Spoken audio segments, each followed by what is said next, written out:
I can't commentate like this. Someone needs to tell him to look away. All right, so let's go All right, ahead. there we go. I'm good now. I'm good. Let's go ahead and battle. So it looks like Peter won the die roll. He's going to be on the play. He's going to start off cracking a flooded strand. And this will be interesting. They're both Delver decks. They're sharing a lot of the same cards. And I think that it's going to be interesting to see how the small differences that they have actually have an impact. For example, the Grixis Delver deck has Young Pyromancer. Sultai Delver deck has Dark Confidant. Sultai Delver deck has Abrupt Decay. Grixis Delver deck has Lightning Bolt. So it's going to be interesting to see how those things play out. I would say, generally speaking, the Grixis Delver deck is 1% faster, essentially, because of those changes. But the Sultai Delver deck probably is better at staying on top if it can get a little ahead. You can never keep a good Goyf down. You really can't. Tarmogoyf has the potential to be very good. Stifle also has the potential to play into a mana denial game, especially since Peter is on the play here. So both players are going to have a Deathrite Shaman. Peter's going to add a second copy of Deathrite Shaman along with a Delver of Secrets and pass the turn back to Kent. Now he used his current Deathrite Shaman on his own land to cut off resources for Kent, which is very smart. Yeah, he doesn't want to give Kent an opportunity to use that resource if he doesn't have to. Well, here we have a Wasteland for Kent. Let's see. He's going to go with a Ponder. And this is a classic play pattern to make, where you play your Wasteland and then cast your cantrip so that your cantrip is safe from a daze. And you're revealing the Wasteland maybe before they would cast that daze, but it just keeps you safe, and you're planning on using that Wasteland anyway. It's pretty interesting. I've had a couple situations come up when I was playing various Delver decks, or playing against decks that have this same play pattern, where I have used my days on their cantrip, even though they could pay for it with the Wasteland, because I couldn't afford to lose that land and needed to cast a spell on the next turn. Yeah, I've been in that situation too. One of my favorite things to do is when they cast Wasteland, in response you cast something, and they try to counter it, and then you daze, returning the target of Wasteland. That's super fun.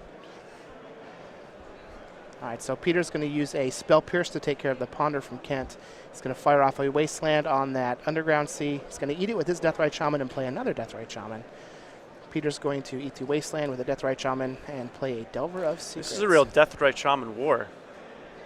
Yeah, Peter has 2 pair. His Ponder is going to resolve, though. And the mana denial plan doesn't work quite as well when there's so many Deathrite Shamans on the board, although at the rate they're eating each other's lands that hit the graveyard, it still is a factor. So it looks like this Ponder is Abrupt Decay Ponder and a fetch land for Peter, so let's see how he decides to stack it, and if he keeps it or ships it. The fact that Peter has 2 Delver of Secrets on the board is cannot be understated as pretty big advantage. That is easily going to be a 3-turn clock if they get to flip. And it's going to be pretty hard for Kent to actually deal with them.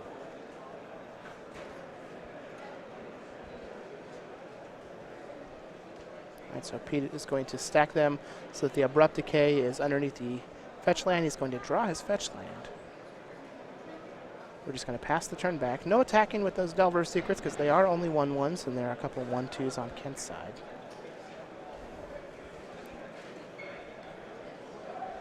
And you can really see here how Abrupt Decay is a little on the expensive side for the matchup. It can deal with things like Dark Confidant, can deal with things like Tarmogoyf, which Lightning Bolt usually cannot, which is quite nice.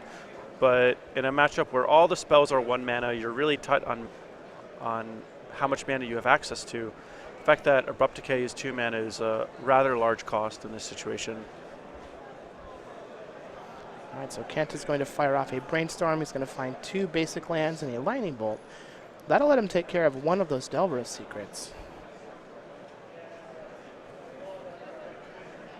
He also has a Gurmag Angler, so if he can get to a point where he fills his graveyard up fairly quickly and can land a 5/5, that might push things in the matchup, since Peter doesn't really have any clean ways to get rid of it. Yeah, Gurmag Angler's a tough one. He might only pay 1 mana to put it on the battlefield, but it still costs 7. Yeah.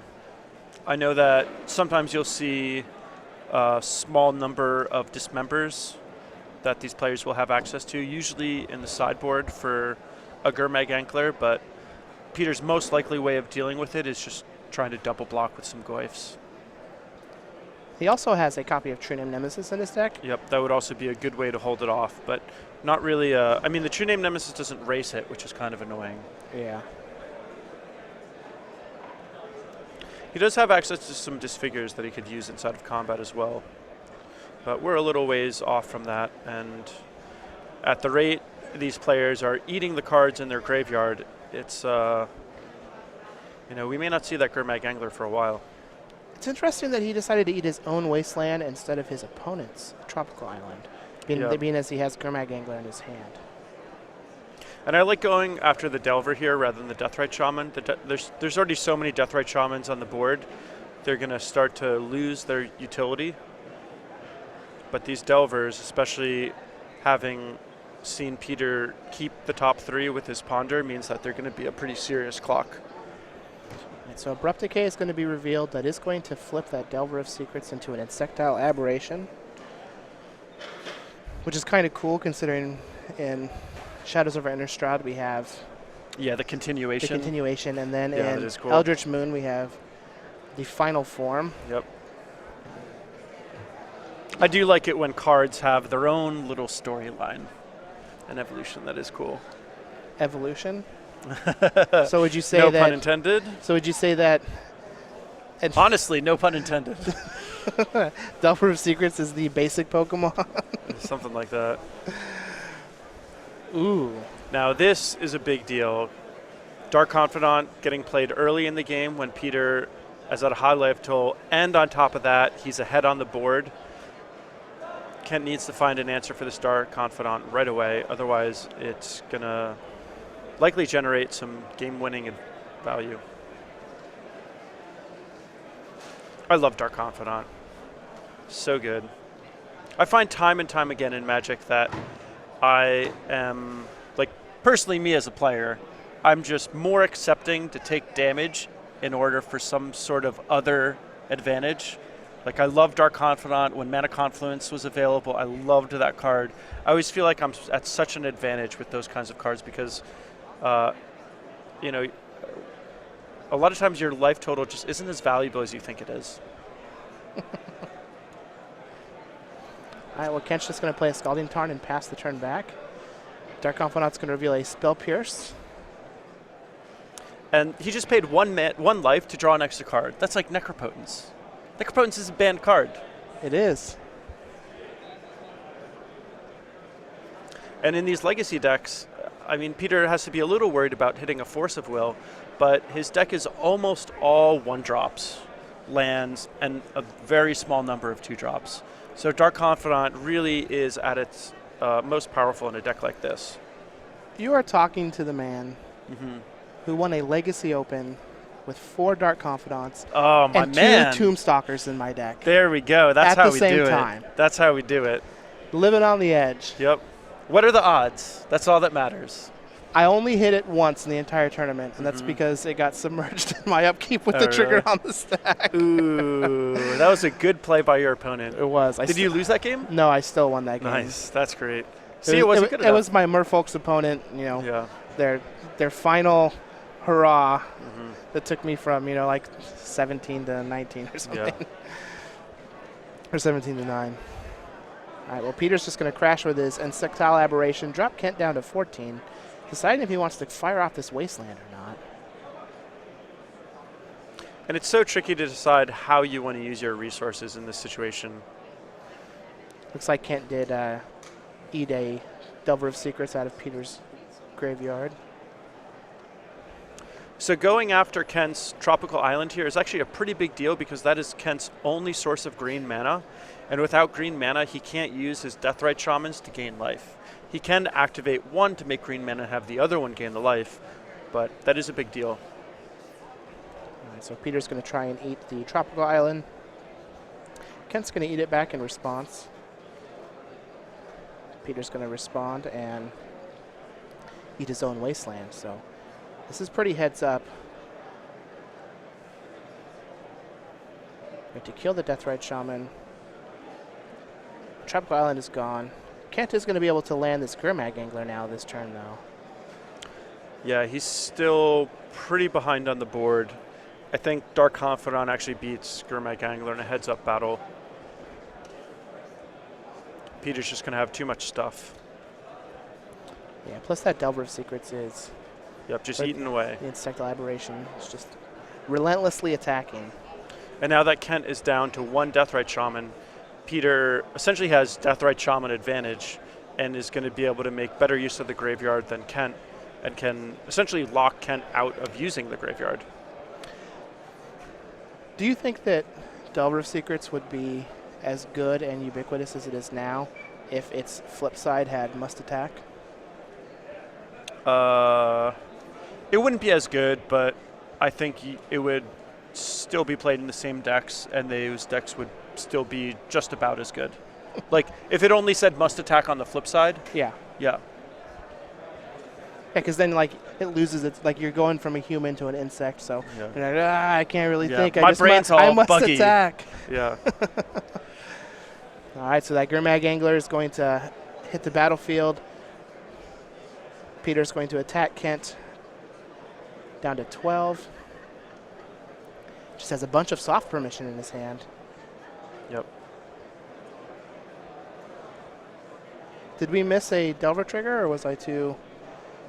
Yeah, you were going all buggy.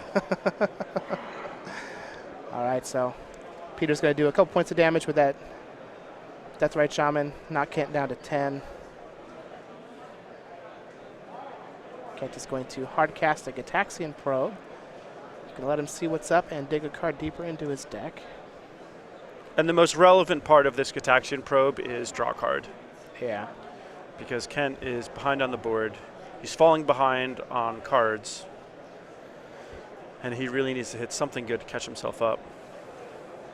I wonder if it's worthwhile to daze this just to lock up another mana from Kent. I don't think so, because he has the... I mean, if he's paying mana for this probe, it probably means he doesn't have a whole lot else to even do. Well, I mean, he also can't really afford to pay the 2 life because he's at 10. Yeah. All right, a Volcanic Island for Kent. Let's see if he goes on the assault here with this Gurmag Angler. He can't just sit back. Yeah, playing defense is not going to be a winning strategy. That said, for 5 with the zombie fish, that's going to bring Peter down to 11. Yeah, that said, Ken is almost dead. Ooh, this Abrupt Decay is going to be pretty rough. It's going to knock Peter down to 9. Oh, there isn't another land, though. Kent is going to go down to 24.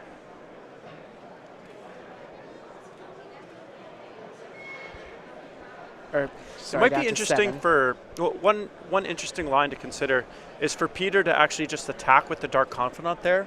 It's already drawn 2 cards, and if Kent were to block it, he'd have to block with the Deathrite Shaman, which would be an even trade, which would make the Dark Confidant a 3-for-1, which is certainly plenty advantage. All right, so Kent is going to try and eat something on Peter's end step with a Deathrite Shaman. Peter's going to respond by eating it himself. Kent's going to pick up a copy of Brainstorm, drawn to some more gas.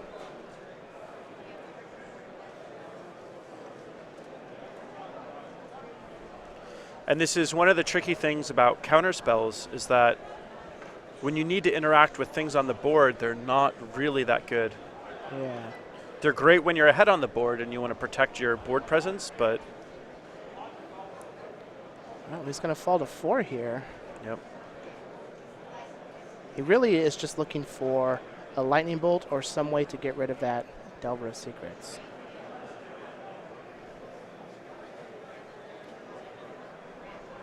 Yeah, I think I would have liked to see, or I shouldn't say I would have liked to have seen, but it would have been interesting if Peter had attacked with Dark Confidant that last turn. Yeah, I think that if Kent had not activated his Deathrite Shaman on Peter's end step, then Peter just wouldn't be able to activate his own Deathrite Shaman, and Kent could be +2 life here at this point.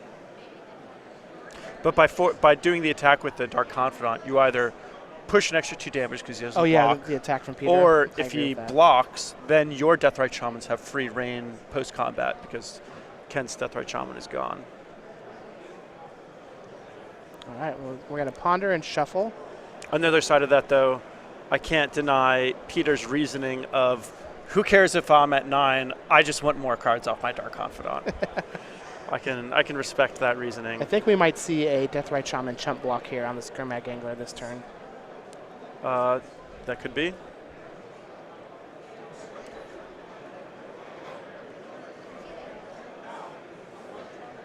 All right, well, we drew a probe. Oh, the Dark Confidant's going to chump.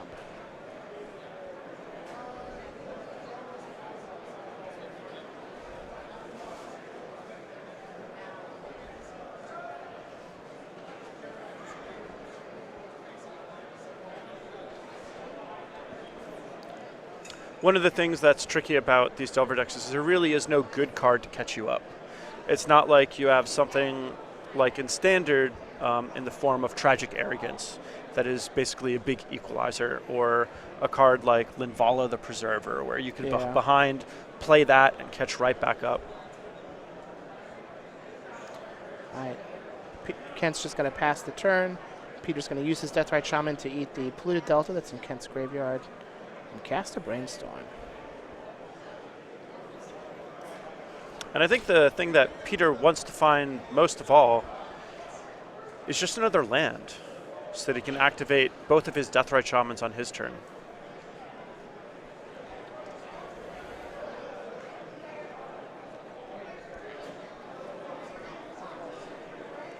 I think we're going to see these jerseys face off against each other a lot.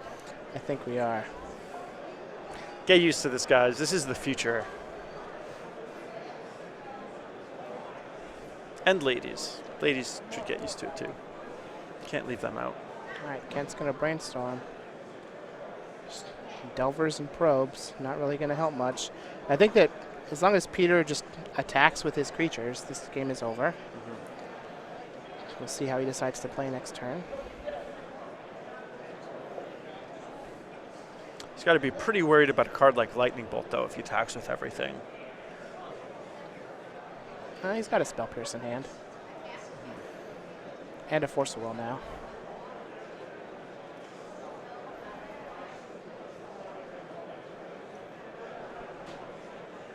All right, he's just going to go ahead and Brainstorm, put a couple cards back, draw for his turn.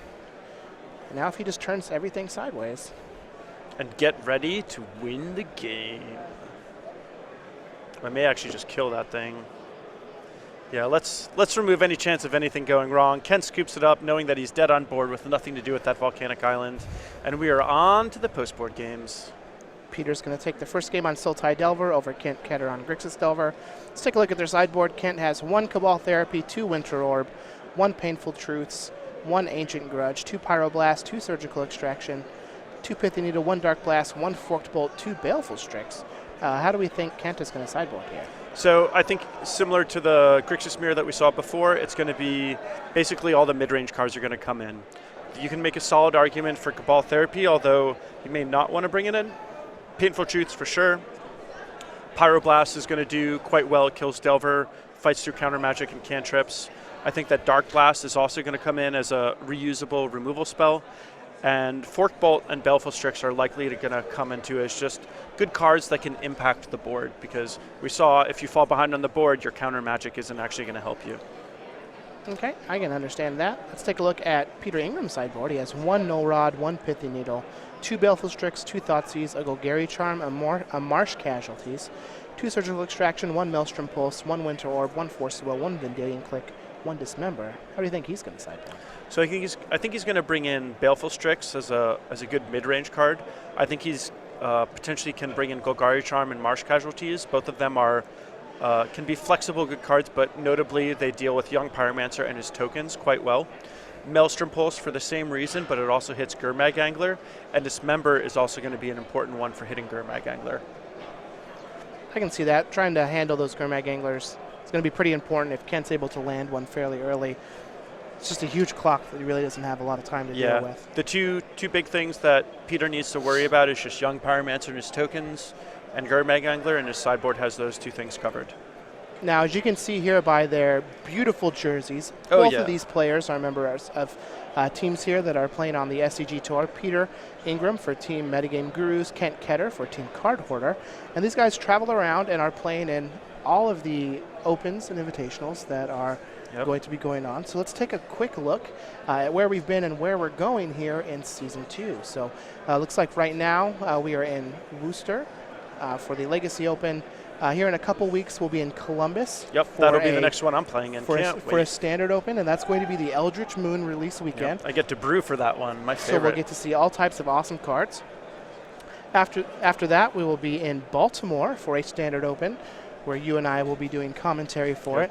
Then we have our regional championships. After that, we'll be in Syracuse for a modern open, August 13th and 14th, and then August 19th through the 21st.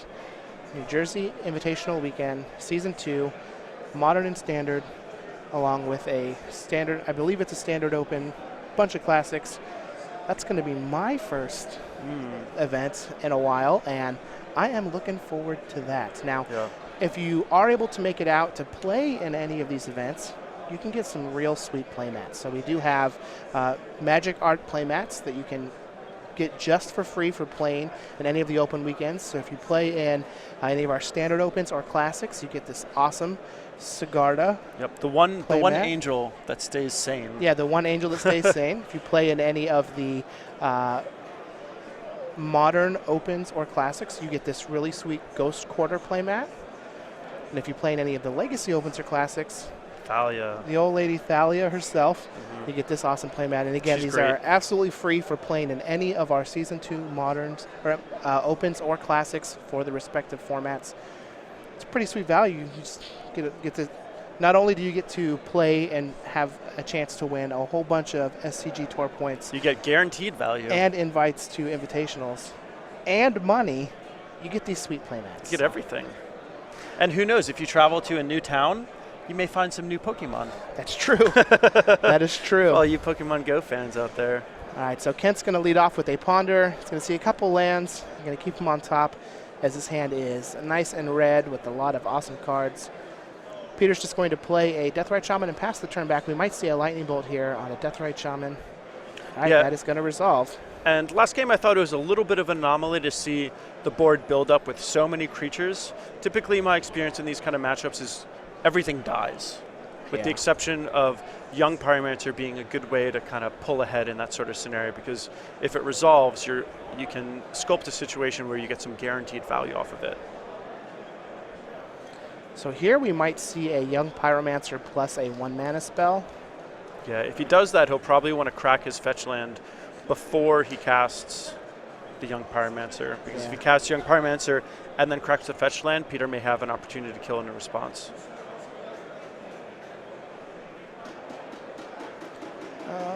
Baleful Strix instead. All right. And I do like that. If he can set up develop his mana more, he can set up an even better turn for Young Pyromancer. He may be able to set up a situation where he plays Young Pyromancer and Pyroplasts his opponent Delver and casts a Brainstorm, meaning that he would be able to get 2 tokens, which is real value in this matchup. Those 1/1s are no joke. So he is just going to pass the turn. I think if I was Kent, I would have liked fetching and playing that Deathrite Shaman. But the problem, if he does that, then he cuts himself off of having 2 red mana sources. And unfortunately, Badlands is just not going in this deck. Yeah. Or Taiga. Oh, even worse. Yep. For all the Kurt Ape / Daryl Ayers fans out there playing the old Turd Ape. Is that what they call it? That's what I've heard. Card's actually not that bad. I can see a world where I'm playing Kurt Ape. Yeah, I like Kurt Ape. I also like that it's now a common in Eternal Masters, so you can play it in Pauper. Yeah, it's great in Pauper. I still want to play the just good old revised copies if I'm playing it. Yeah, but you can still play it in Pauper. Yeah, I've actually never played a Pauper before. Oh, man. I wouldn't mind trying it sometime. No, it is awesome. I think they need to have like an open or GP of Pauper if I'm going to play it, though. I don't think that we're ever going to have a Pauper open, but... Well, then I don't think I'm going to play it. I don't know how to negotiate with you on this. Maybe I'll send an email to Pete. Like, All hey, right. can we get a Pauper Classic? There we go. I'm sure there will be hundreds of people that would play. I could see a Pauper Classic. That would be cool. Obviously, we don't know what we're talking about. We can't speak on Star City Games' behalf, but that would be cool. And I could see it happen. And so Peter's just going to ponder, and to keep the cards there, draw, and then use a fetch land. Ooh, Abrupt Decay on the Baleful Strix. That's a good exchange for Kent. He already drew a card off of that Baleful Strix. Yeah, the important thing here, though, is that even though it's card disadvantage for Peter, it means that Peter has more board presence and Kent has to catch up or answer that board presence. So it's not good card advantage, but it's good in terms of jockeying for position. So Kent's just going to play a Deathrite Shaman here. He's going to try a Pyroblast. I think that I would have liked trying the Pyroblast first and then playing the Deathrite Shaman. So one thing that's interesting about the way Kent is playing this is, well, I was going to say he's been reluctant to crack that fetch land, and I think he was looking to basically play around Daze for as long as possible, but it also has the function of just, saving it for a Brainstorm. And playing around Stifle is a thing, too. Yep. These decks generally do have Stifle. We have the deck list and can see that Peter does have Stifle on his main. I have to imagine that he probably sided them out for this match, but it is something that you have to keep in mind. And everyone's familiar with this Sultai Delver deck because Jim has won one of the past opens with it. Yep, he won the Legacy Open in Baltimore during Season 1 that we got to cover. Yep. And Peter's going to leave the cards on top and pass the turn. So this is going to give Kent the ability to play around Daze. And if he can find another land here, this could be a very good turn where he just gets to play a Young Pyromancer. Yeah, and he's been waiting to set this up. And now he has the opportunity that to. Deathrite Shaman.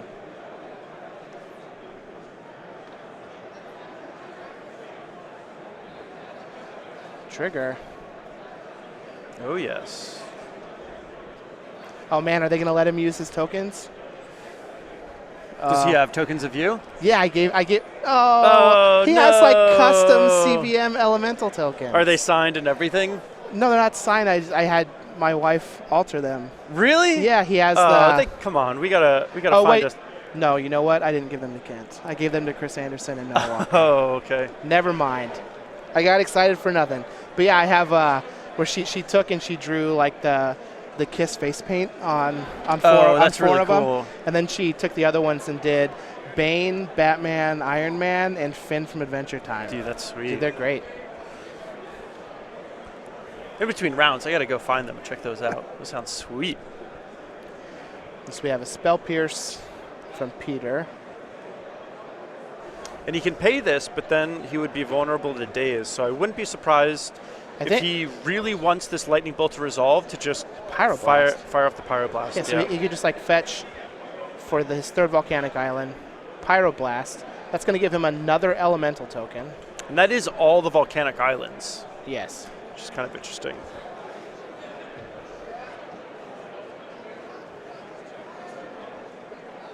And Kent probably assumes that the only reason Peter would fire off a Spell Pierce in this situation is because he has Daze. So Kent may read Peter for having a Daze in this situation.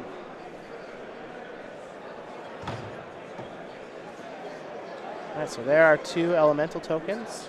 And that Young Pyromancer is 2 mana for a 4-power creature in this situation, potentially getting stronger. And the last card in Kent's hand is a Brainstorm. So Dark Confidant's going to come down for Peter Ingram. Kent's going to find, another Young Pyromancer. Are we getting jiggy with it?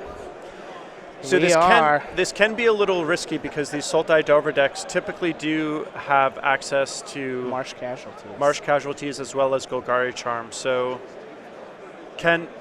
now that he's in this situation, is probably looking to close the door as soon as possible. ASAP. So we got Young Pyromancer is going to resolve. Brainstorm is going to be on the stack. We're going to get 2 more 1/1 red elemental tokens from those 2 Young Pyromancers. Peter has to decide what he wants to do in the face of this Brainstorm. He's going to let it resolve. Oh, there's another lightning bolt. And is there a probe in there? Oh man, if he gets the probe for 2 more tokens. Yeah, if he gets the probe and then bolt, that would be huge. Killing the Dark Confidant would be valuable because while it does deal damage to Peter, which is what Kent wants to do, he really doesn't want to give Peter extra draw steps. Yeah, extra outs for... Oh, there's 2 probes. So it's just literally the perfect brainstorm. Army, got an army in here. a can. Yeah. And there's even a land in Peter's graveyard that he can eat with that Deathrite Shaman if he needs to. Yep.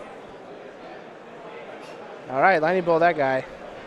And a lot of times you'll see if the Dark Confidant comes first, Oh, don't forget your triggers. the young Pyromancers will never be able to do this much. Are we But if the getting young more elementals? Pyromancers come first, they just generate too much Alright. advantage for the Dark Confidant to deal with.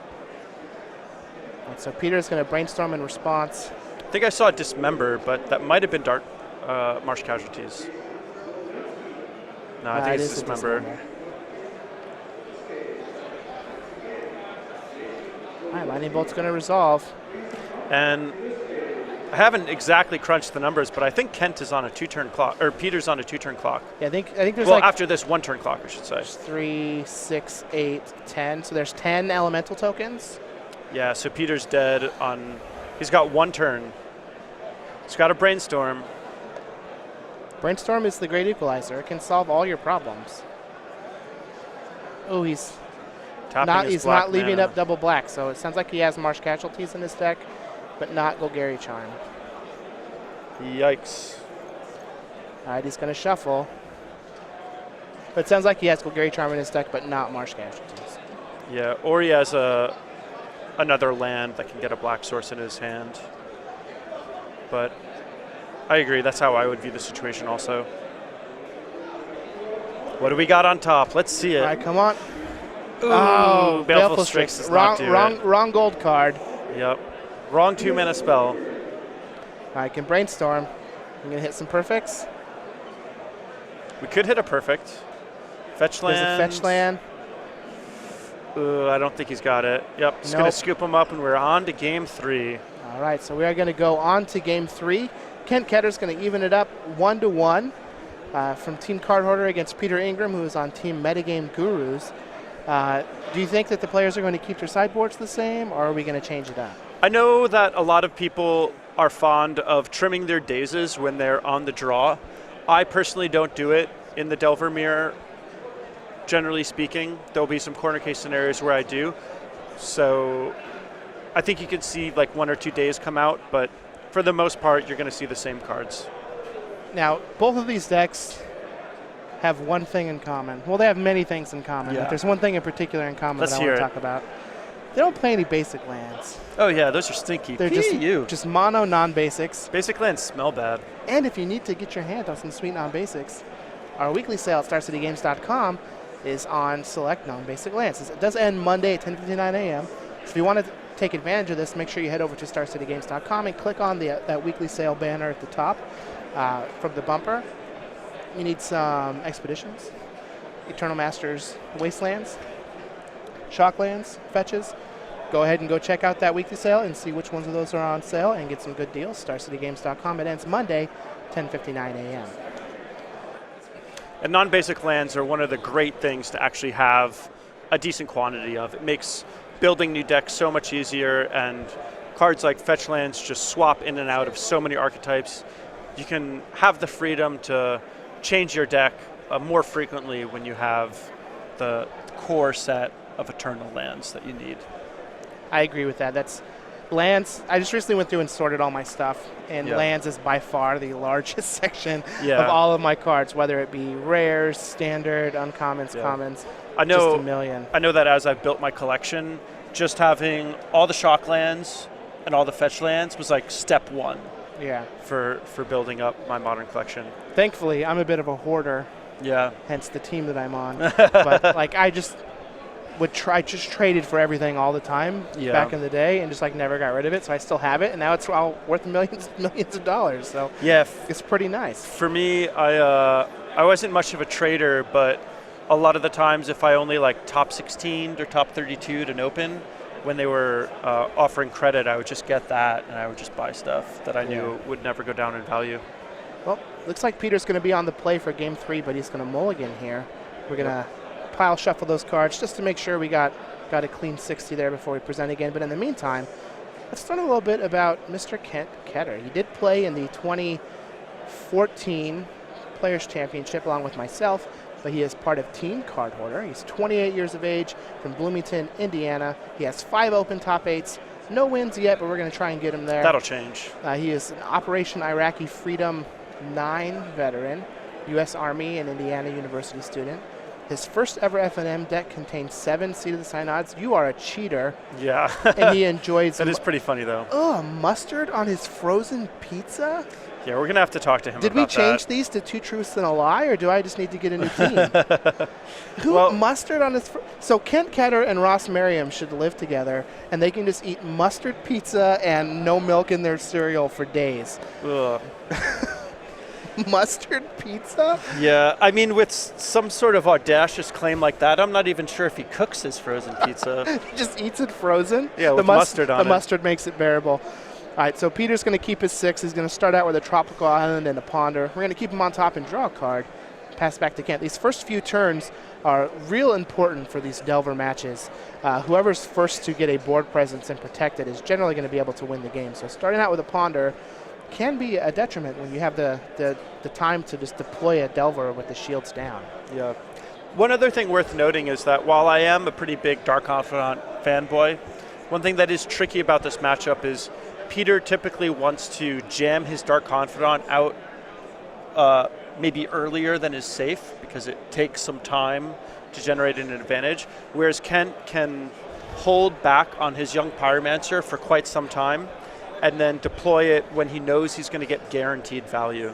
So it'll be a little interesting to see how exactly that plays out. In game 1, we saw the Dark Confidant do some nice work, drawing Peter quite a few extra cards, but we saw in game 2, the young Pyromancer was a bit more powerful. All right, well, Kent is just going to use a Pluto Delta to find a volcanic island ponder for himself, keep him on top, but Peter is going to fire off a Wasteland and play a Deathrite Shaman. So really fighting the mana war at this stage in the game. Peter has access to 3 mana with a land drop, whereas Ken is still trying to rebuild his mana base, having deployed another land to put him at a count of 1. So he's got an Underground Sea along with a Ponder, and just going to pass the turn back to Peter after keeping them on top. He does have a couple days and a Lightning Bolt in his hand, so if he's able to dispatch that Deathrite Shaman with the Lightning Bolt, this could be pretty good for him. Peter's just going to play a fetch land, Pluto Delta for his turn. Looks like he has a Tarmogoyf in hand. If he decides to deploy this, it would only be a 2/3. So we just have ponders and lands in the graveyards. If Kent chose to Lightning Bolt that 2/3 Tarmogoyf, though, the way that state-based damage works, though, that Tarmogoyf would become a 3/4 before it would hit the graveyard. So Lightning Bolt, even though it's a 2/3 Tarmogoyf, Lightning Bolt will not kill it. Correct. All right, so we've got a Tarmogoyf here. I don't think that Kent's going to try and daze it. And Tarmogoyf is a great card.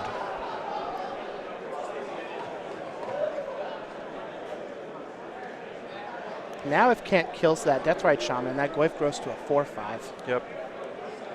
Looks like he does have a copy of Dark Blast in hand, which he could potentially combo up with a Lightning Bolt to kill that Tarmogoyf. Reed Duke walked by. I just got all nervous.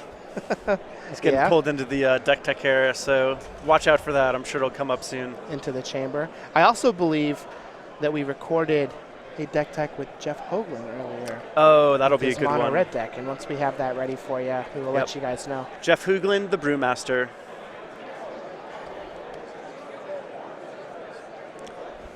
So this is a little tricky. Ken is wastelanding this Underground Sea, but now that Peter has this Tarmogoyf on the board, we're kind of past the point where you want to fight over mana, and you really want to fight over the creatures that are on the board. So yeah, that feels like a real aggressive wasteland. Well, he made I don't think he has a lot of other options. He doesn't have access to red mana, and he has quite a few red cards in his hand. All right, well, this 2-3 Tarmogoyf is going to crash in, going to bring Kent down to 17. The Wasteland does have some utility in play as a security against Daze, but it seemed like Kent valued denying Peter of a land more than that. All right, well, here's a Brainstorm. This is going to grow that Goyf to a 3-4. If Kent's able to land a Deathrite or a young Pyromancer, Pyromancers can very easily outpace a Tarmogoyf.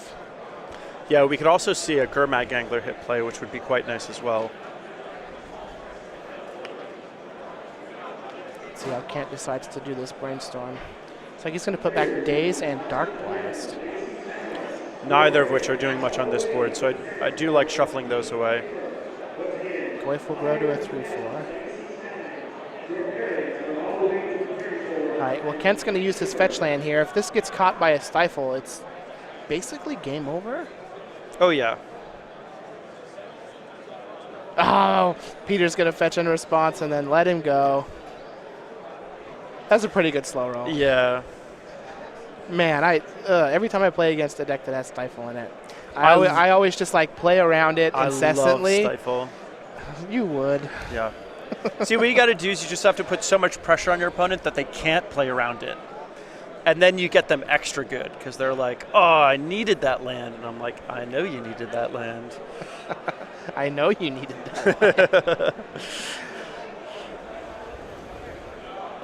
It looks like Peter does have 2 Spell Pierces in hand, though. So, like with Kent not having any creatures, these Spell Pierces are going to put in a lot of work over the next couple of turns. Yeah, and Peter cracking his fetch land there is kind of a nice play. There's a little bit of variation in all these Delver decks. The Grixis Delver deck usually doesn't play Stifle, but maybe Kent doesn't. It's basically a free roll for Peter to crack his fetch land there if he knows he's going to be doing it anyway. So by doing it at that moment, he plays around a potential Stifle for free, even though there's a good chance there's not one. But it's just a nice play. Well, Kent's just going to pass the turn back. Peter's going to pick up an Abrupt Decay, crash in for 4 with his Tarmogoyf and Deathrite Shaman, bring Kent down to 12, and just pass the turn. Let's see what Kent does here. We're just going to use a Lightning Bolt on Peter's end step. It's going to get Spell Pierce. It was also nice to crack that fetch land at that moment also, because if he had gone to crack his fetch land later, let's say at the end of Kent's turn, Kent would have been able to fire off the Lightning Bolt in response and denied Peter the opportunity to use a Spell Pierce. Yeah, in addition to the tilt equity that you get from making them think that you're going to stifle it, it's also just correct to have the mana available when your opponent can't do anything. Yeah. That said, the Deathrite Shamans do give Peter access to a lot of mana. All right, so Kent is going to Wasteland that Underground Sea. Peter's going to eat a Ponder out of Kent's graveyard, dropping down to 10, but it looks like he picked up Gurmag Angler, so we got the old zombie fish here. And if he can get this to resolve, it would be quite nice. A Gurmag Angler hitting the board and a Lightning Bolt on one of these Deathrite Shamans would help stabilize Kent's situation.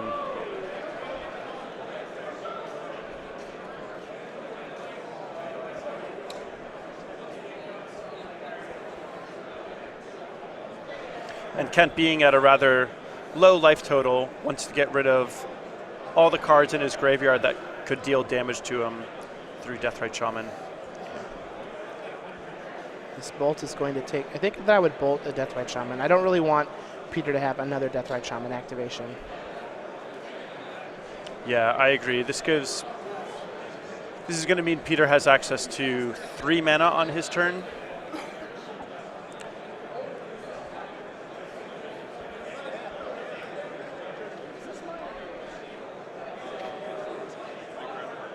This is a pretty interesting matchup. It's always cool to see how the various flavors of Delver line up. Yeah. A lot of them are dealing with a lot of the same stuff, a lot of one-for-ones, but there's a few unique differences. This Gurmag Angler is certainly one of the major reasons why you would want to play the Grixis Delver deck over these other flavors. Well, couldn't Peter's deck also just play Gurmag Angler? Yeah. Yeah, he's playing the one True Name Nemesis, but that card could easily be a Gurmag Angler. Well, there's the Delver of Secrets for Peter. Kent has a Delver of his own, And maybe a lightning bolt? No, he's just going to let that Delver. Oh, we're going to bolt Deathrite Shaman. And this is a pretty nice play because this means that Peter can't use a Deathrite Shaman to deal damage to Kent. By doing it in response before the mana floats, he means that other Deathrite Shaman can't do much. But Peter's able to use the mana anyway, fire off that Abrupt Decay.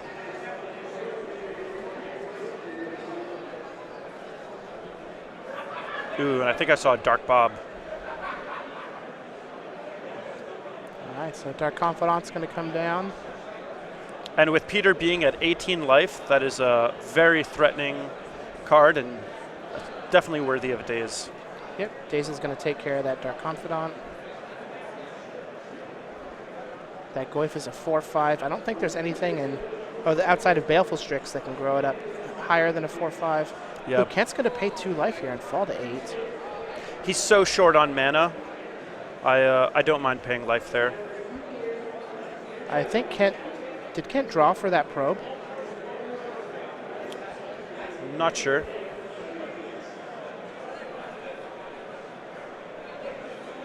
He is going to brainstorm, put a couple cards back, find another lightning bolt, hit that Deathrite Shaman.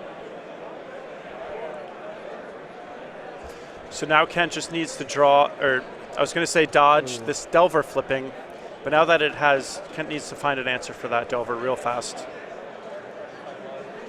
Ponder was very good. No lands though, so Peter's going to put him back in shuffle.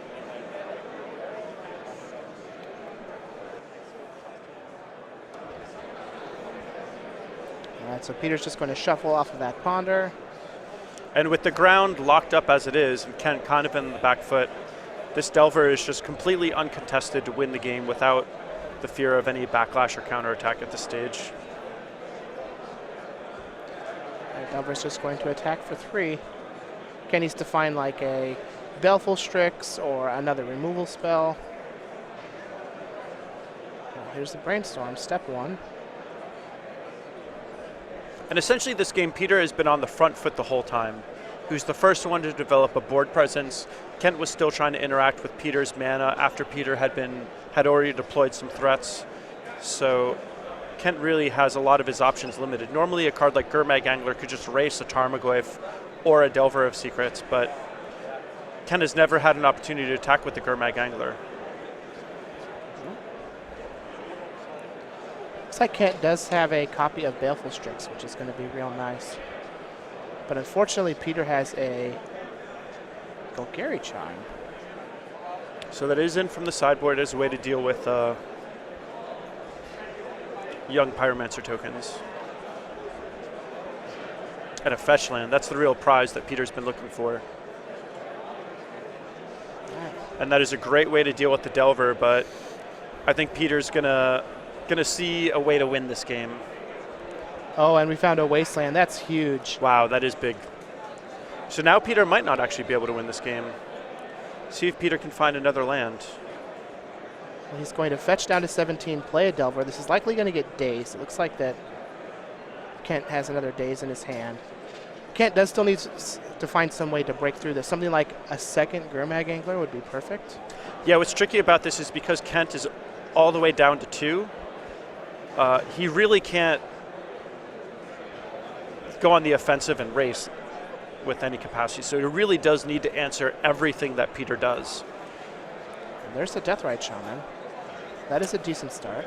Yeah, that is a decent start, although it's going to be tough for him to use it in a way that gains life.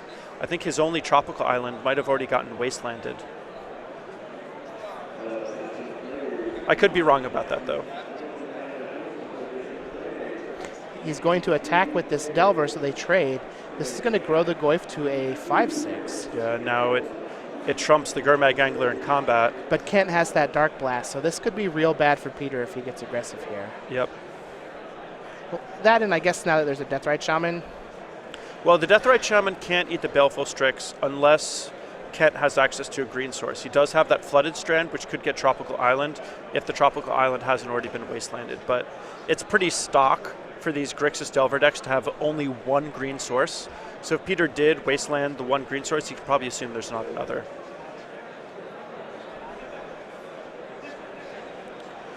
All right, so he's just going to attack, bring Peter down to 12. Wow, and Kent attacked. That is a bold move.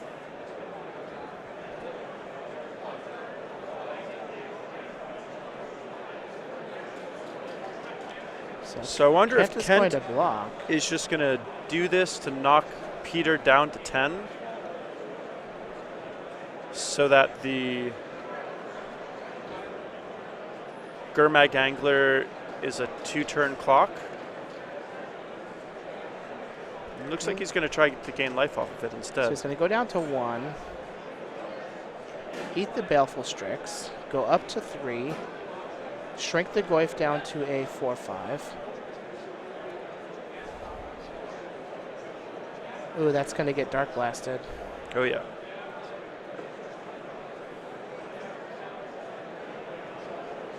Oh, and they are in turn, so definitely explains why Kent is taking this more aggressive line. All right, question time. Yep. If you're Kent, do you draw 2 cards with this Painful Truths? Oh, yeah.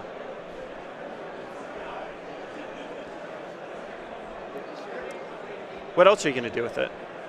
You need the cards. I don't know. He fought so valiantly. I mean, you heard me talking about Dark Confidant and Mana Confluence. That's true. You should get Greatness at any cost tattooed. just right on your neck. Bob Maher is my role model. Ooh, Wasteland's going to hit the Volcanic Island. Peter's going to pass the turn back. And Peter doesn't have a good way to win from this position. Kent's going to pick up a Pyromancer. And this is why I would have liked to have seen the Painful Truths get fired off, because he just needs to win this turn or his next turn, and that's it. And Peter has a relatively small window to kill him. Anything that would kill him from 3 would likely kill him from 1. And 3 extra cards would be nice. All right, so Peter is going to be turn 4. Or sorry, turn 3. But unfortunately, I think this is going to end up in a draw.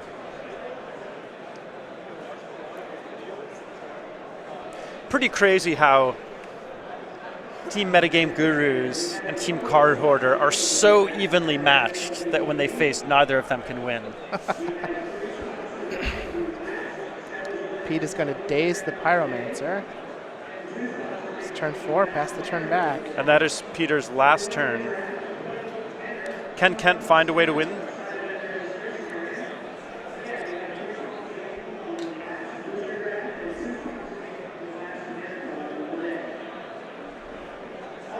And I have to imagine that this is going to end to a draw, but we'll see what the players want to do. Oh, man. Yeah, I don't think that Kent can lose from this position, but you still have to finish the game out before, you still have to close the game out. I mean, with a land, Peter would be right back in it, because he would be able to kill the Baleful Strix and the young Pyromancer with the Golgari Charm, and then deploy a Tarmogoyf that was bigger than the Gurmag Angler. So I don't think he actually would have had time to do that, though.